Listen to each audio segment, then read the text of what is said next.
Hi, my name is David Bishop and I'm a district anaesthetist in KwaZulu-Natal, South Africa. This talk is going to cover perioperative burn management, and it's not intended to be a very long talk. It's just going to cover the basic principles, and it's followed in the live version with an extended discussion. Now, the first principle people have to realize in district hospitals in South Africa is that they're going to have to manage burns patients. And this is likely to be an increasing problem. About 2% of all admissions in KZN are burns patients, and this amounts to about 5,000 children per year, almost 4,000 adults, and 76% of them are mild injuries. So just the burden of care means that every clinician in a district hospital needs to be able to manage some burns patients. And about 2,500 of these patients will need surgery per year. Now, obviously, much of that surgery happens in referral hospitals, but at district hospitals, some of this will need to be done. And that's because some of the nature of care can be done at district hospital level. The current guidelines are not very well defined, but certainly in KwaZulu-Natal, partial thickness burns of up to 20% will be managed at district hospital level, and if they're deep burns, they're ideally referred across. And debridements that go to theatre of up to 10% will probably need to be done at district hospital level, and that's something we've got to get our heads around. It's something we've got to start doing at district hospital level. And we should think of this as an opportunity, and that's supposed to be a picture of a bellwether. And these bellwether operations are what we're aiming to do at district hospital level. Now, the bellwether operations don't actually include burn surgery, but if you look at what has been occurring in district hospitals, this is a study I've referenced before, where the authors looked at the operations that were being done at various levels in KwaZulu-Natal, and as you can see, the blue lines are the cesarean sections, and these are being done at all levels, and district hospitals are doing very well at cesarean sections. And what we're not doing well at is laparotomies and open reduction of fractures, which are the other bellwether procedures.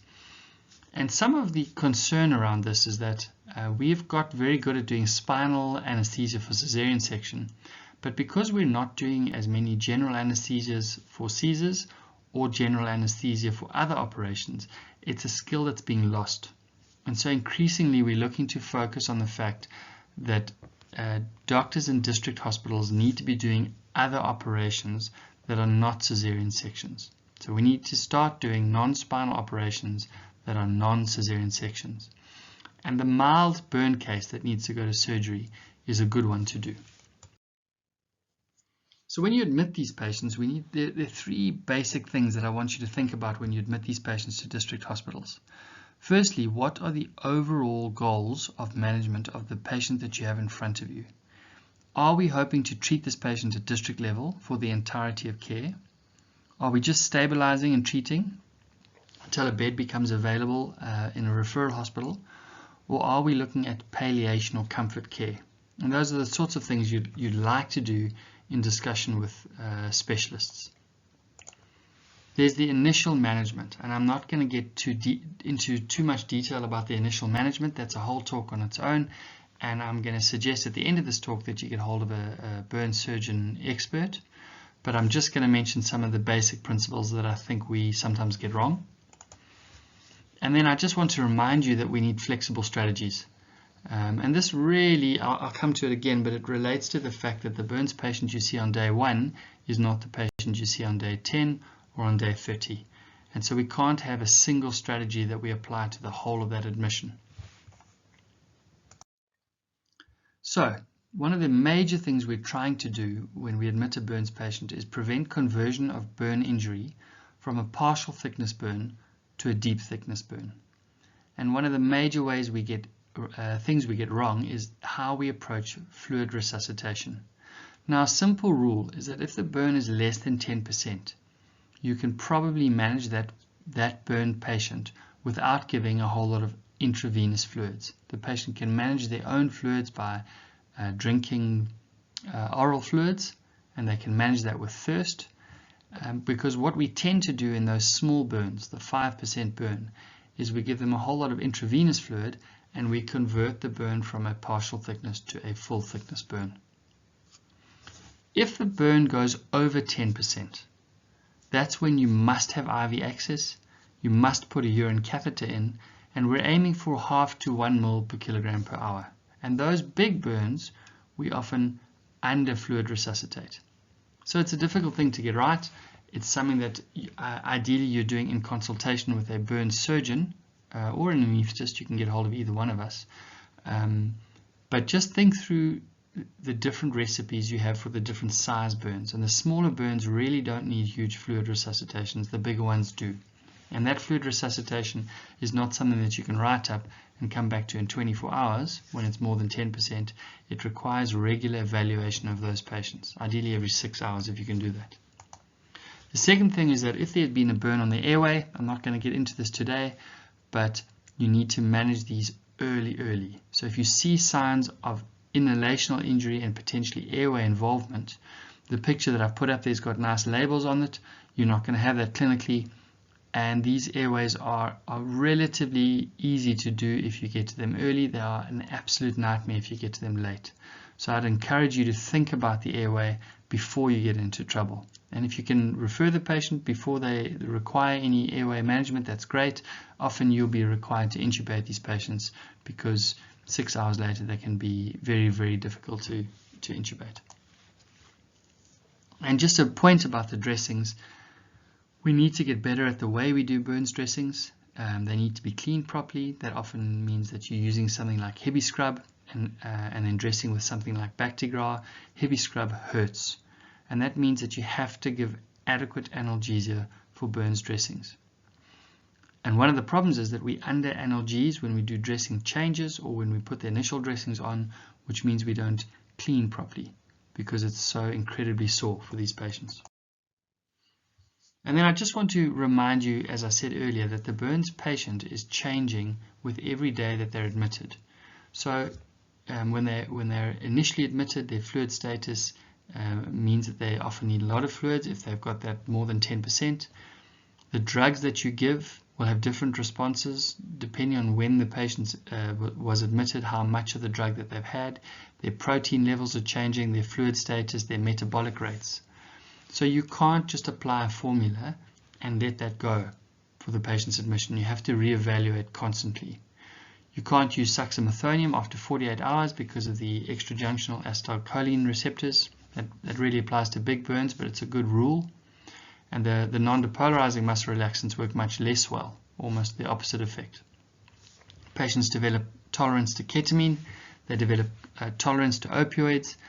And they'll also require more and more of these drugs as things go on. So you have to reevaluate these patients constantly. And then finally, obviously, they develop sepsis. And that's something that you've got to be constantly looking out for. Just a word on what I've just told you in terms of drug responses.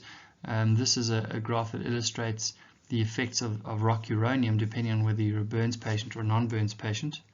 You can see here when you give the control group the normal dose of rocuronium, it's quite a big dose, 0.9 milligrams per kilogram.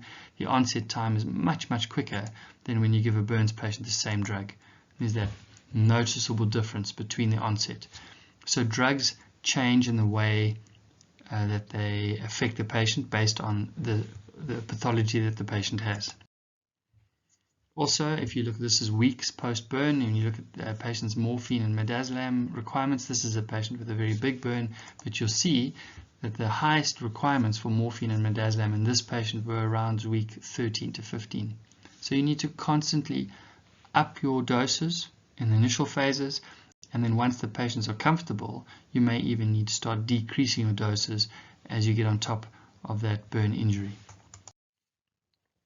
So when it comes to the burns patient, there are a number of things that you need to assess when you go to see these patients.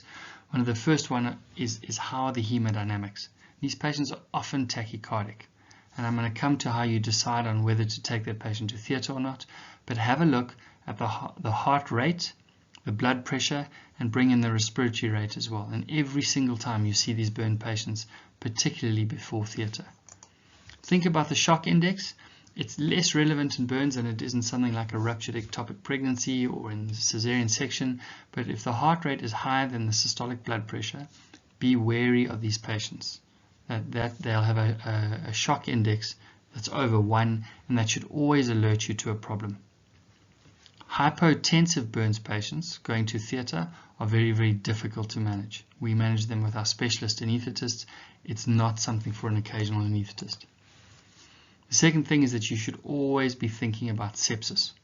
And these patients, if they're going for elective surgery, like a graft, look out for sepsis. That might be something that stops you going to theatre.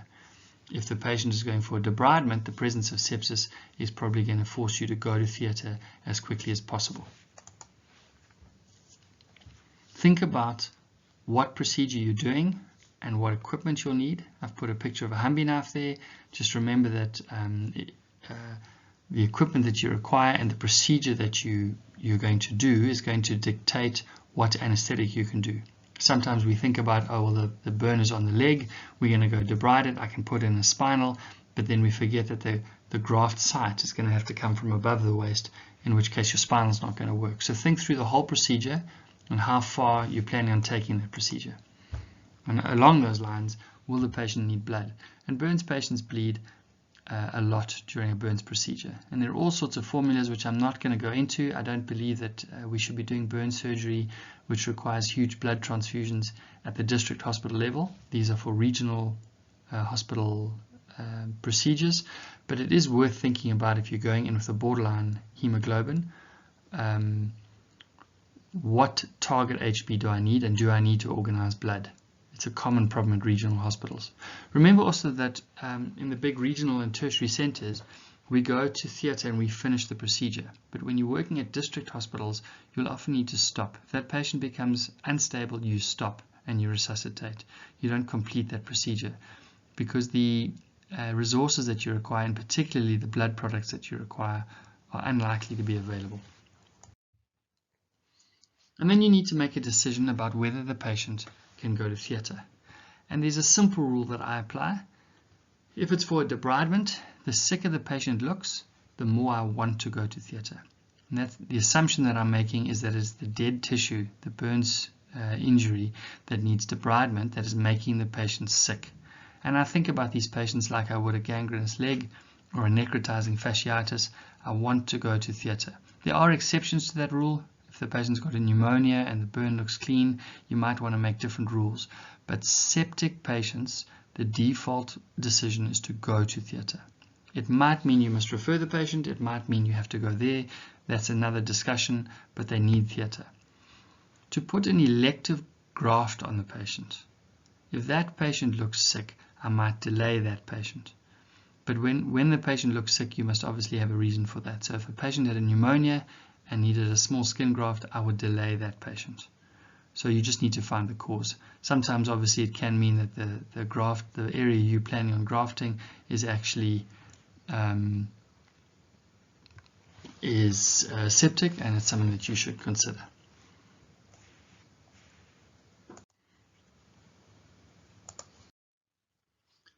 Now if you're going to go to theatre and do an anesthetic for these patients, really you can choose the anesthetic that best fits the patient. And we're talking about district hospitals. The literature that you'll read on burns anesthesia tends to relate to big or complex burns and sick patients. And those patients you shouldn't be managing at a district hospital. And if you are, you need to do them in discussion. Now this is a wall chart that we developed for ruptured ectopic pregnancy. And really you can apply these principles to the burns patient. The only thing that you want to take out of this wall algorithm is the muscle relaxation, the suxamethonium. So in general, don't use suxamethonium in burns patients. Find another way to do the anesthetic. And I'm not going to go through this. It's available. It's a free download from South African Family Practice under that title.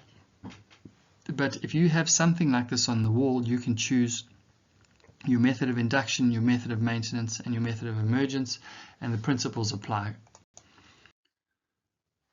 You can also use a procedural sedation technique, And these techniques are very good for burns. Obviously, you're not going to be doing sedation so much as you are general anesthesia, but with sedation techniques. So you're going to be going beyond deep sedation into anesthesia. And like I mentioned in the sedation talk, you don't need to remember the doses of all the drugs. You must put these things up on your wall. This is a free download from the SASA website. And you must just read the doses off the wall. And there are the ketamine doses. That's a drug we love in burns anesthesia. There are the doses, how long they're going to be used for. I'm going to go through those now, but just remember, make things easy for yourself in a district hospital. Put these things up on the wall. Now the doses I use for ketamine, if I'm using intravenous, I give boluses of 0.5 milligram per kilogram, and I repeat as many times as I need. I don't consider there to be an upper limit when I'm using ketamine in this scenario. If you like to use infusions, make a 4 milligram per ml infusion. So make the solution 4 milligrams per ml and run it at their weight. And that will give you a 4 milligram per kilogram per hour infusion, if you like to do that just to get your hands free. If you're going to give intramuscularly, 5 milligrams per kilogram is what I use as an initial dose, but this will need to be topped up with intravenous ketamine. And if I'm giving orally, 5 to 10 milligrams is per kilogram is the dose. And we often do that in the burns children just to get them a little bit anesthetized before we come and try and get intravenous access. So these are all the sorts of doses I use. But if I'm going to theatre and I've got a stable burns patient, I always give an anti-sialagogue. So my preference is to use glycopyrrolate. In an adult, that's really 1 amp, 5 mics per kilogram. In a child, you'll need to work those doses out. And that'll just dry them up, because when you give them ketamine for an intravenous anesthetic, patients tend to have a lot of secretions. And that can be a little bit disconcerting, certainly to anesthetize and possibly for the patient. If they're stable, I give them 0.1 milligrams per kilogram of midazolam intravenously. This will just take some of the dysphoria off the ketamine anesthetic. They'll have fewer hallucinations, and it smooths the anesthetic out. I've written there propofol. That's something that is even more elegant as an anesthetic. I don't recommend that you do this at district hospital level unless you are very, very comfortable with anesthesia. And then ketamine I just give as a 0.5 milligram per kilogram intravenous dose. In the burns patient, you're going to need a lot more than 0.5 milligram per kilogram intravenously, but as a principle, give small doses and titrate regularly. And then I've got these standard recipes which I've talked about in sedation talks before. If you've got a stable patient, use ketamine titrations on the back of midazolam and glycopyrrolate. If your patient's unstable and you can't get an airway, just bolus with ketamine, leave the other drugs out. And if the patient has low blood pressure, it's fluids. Give fluids, blood products, crystalloid or colloid. And really you can choose your fluid based on what the patient needs. But if you've given a ketamine anesthetic and the blood pressure is low, it's almost invariably fluids, hypotension, so hypovolemic shock. There are other causes, and we could have a whole debate about when those are relevant, but if you're at district hospital level, the mistake you don't want to make is to give too little fluid. And finally, if they're unstable and you're going to put in an airway, you can use ketamine to intubate them, not succinylcholine. I would suggest you use rocuronium, and then boluses or an infusion maintenance, and again treat hypotension with fluids. You shouldn't really be taking the unstable burns patient to theatre at a district hospital level. That's a referral patient, but occasionally you'll be forced into it, and that's the recipe that I'd use. And then just finally, a word on burns dressing changes. And if you don't analgesize the burn dressing change properly, you won't clean it. And so you'll end up actually creating more problems. You really, really need to get this right. And if anyone has gone to watch burns dressing changes, it's very difficult to watch, especially in the children, when these kids are really in a lot of pain. So get it right. And it takes a bit of work. Here's a protocol that you can use. This was developed by Dr. Nikki Lauter, and she is very happy to share these protocols. What's nice about it is they've got recipes for children and adults, and they have a step-up analgesia if the first one was insufficient, and then each time that you give the burns dressing medication, it adjusts what you do next time because patients get tolerant to ketamine. And at some point they'll call a doctor if the ward analgesic script was insufficient, but this is actually a thing that is done by the nurses, and you need to teach the nurses the first few times you do this. Once they're happy with it, they'll do this. It's something that must be done properly.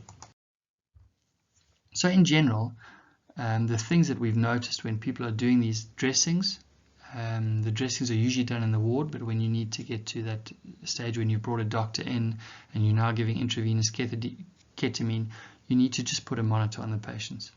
And if you're going to theatre, use your monitors set up as well as you can. Use titration in both the anesthesia and the sedation. Go low, go slow, keep it as simple as you can, and just keep giving boluses until the conditions are what you require and the patient is unaware and comfortable. And remember that you can ask for help, and that means on-site hands. So if you're doing a deep sedation or an anesthetic, get someone there to help you. You shouldn't be doing these procedures alone. You should have 2 people in the room that are able to do, one to do the anesthetic and one to do the surgery, and get off-site advice. So a burns patient never has to rush into theatre like a ruptured ectopic, except perhaps when the airway is compromised. So you have time to make phone calls. Phone anaesthetists if you've got anesthetic problems, phone a burn surgeon if you've got a discussion to be had about the actual surgery, and ask for help. Don't ask for help once you've got into trouble, ideally. This is Dr. Nikki Lauter. She is the surgeon that runs the Pietermaritzburg Burn Service, and if you're in KwaZulu-Natal, you can get a hold of her on Vula. This service is really providing a lot of burns cover. In 2017, I think she looked after 300 patients via Vula, and in 2021, she looked after 900. That's her email address. If you're outside of KwaZulu-Natal, you can get a hold of her on that email address, specifically if you want protocols and ways to manage these patients in the ward.